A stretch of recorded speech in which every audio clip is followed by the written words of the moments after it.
Okay, നോക്കൂ, ഇനി പ്രിയങ്കയുടെ ഒരു കൗതുകകരമായ കണക്ക് വരുന്നുണ്ട് കേട്ടോ.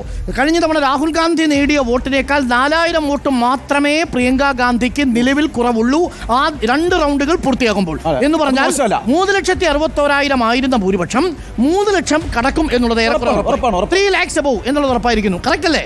3,27,000 നമ്മളാണ് പ്രവചിച്ചിരിക്കുന്നത്. 3 ലക്ഷം എന്ന് പറഞ്ഞിരിക്കുന്നത് അത് വളരെ ക്ലിയർ ആയിട്ട് വരും. 3-3.25 ലക്ഷത്തിലേക്ക് പോകുന്നു എന്നുള്ളതാണ്. പ്രിയപ്പെട്ടവരെ, ഇനി നമുക്ക് 2ാം റൗണ്ട് ചേലക്കരയിൽ പൂർത്തിയായിരിക്കുന്നു. 2 റൗണ്ടുകൾ പൂർത്തിയായിരിക്കുന്നു എന്നതാണ് കണക്കുകൾ പറയുന്നത്. അങ്ങനെയാണെങ്കിൽ ദേശമംഗലവും ഇപ്പോൾ എത്രയുണ്ട് എന്നത് നമുക്കറിയണം. ദേശമംഗലത്ത് 2016 ഉണ്ടായിരുന്ന കണക്കിനെ അപേക്ഷിച്ച് എത്രയാണ് കൂടുതൽ? 2016 2479 കിട്ടണം ദേശമംഗലത്ത്. പക്ഷേ ഇത്തവണ ലോക്സഭയിൽ 148 ഉണ്ടായിരുന്നു. ലോക്സഭയിൽ 148 ആണ് ഉണ്ടായിരുന്നത്. ഇത്തവണ എത്ര കൂടി എന്നുള്ളത് നമുക്കറിയണം. അല്ല, ആദ്യ റൗണ്ടിൽ എത്ര കൂടി? ആദ്യ റൗണ്ടിൽ 1671 കഴിഞ്ഞ തവണ അത് കൂടി, അത് 1771 100 കൂടി 150 വോട്ടിന്റെ വ്യത്യാസം ഉണ്ടായി. ചേലക്കരയിലെ കണക്കുകളാണ് ഇനി നമ്മൾ പാലക്കാട്ടെ കണക്കുകളിലേക്ക് കൂടി പോകണം.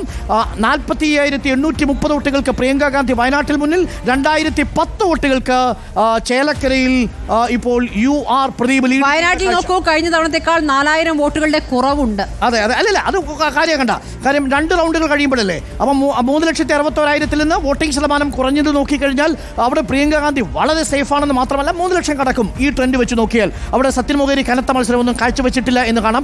നമുക്കറിയേണ്ടത് ഇനി BJP 2ാം റൗണ്ട് ദേശമംഗലം കഴിഞ്ഞ് വള്ളത്തോൾ നഗറാണല്ലോ. പാലക്കാട് 2nd റൗണ്ടിൽ UDF ആണ് ആ 2ാമത്തെ റൗണ്ടിൽ ലീഡ് ചെയ്തിരിക്കുന്നത്. അതെന്തെങ്കിലും പതിഞ്ഞ ശബ്ദത്തിൽ പറയേണ്ട കാര്യമല്ല.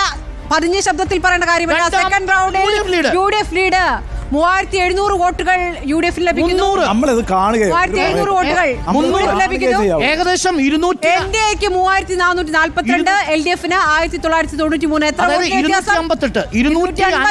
വോട്ടുകൾക്ക് രാഹുൽ മാങ്കൂട്ടത്തിൽ പാലക്കാടിന്റെ ലീഡ് ചെയ്യുന്നു. ആ റൗണ്ടിൽ മാത്രം ആയിക്കോട്ടെ, റൗണ്ടുകൾ ഇനി അങ്ങോട്ട് വരികയാണ്.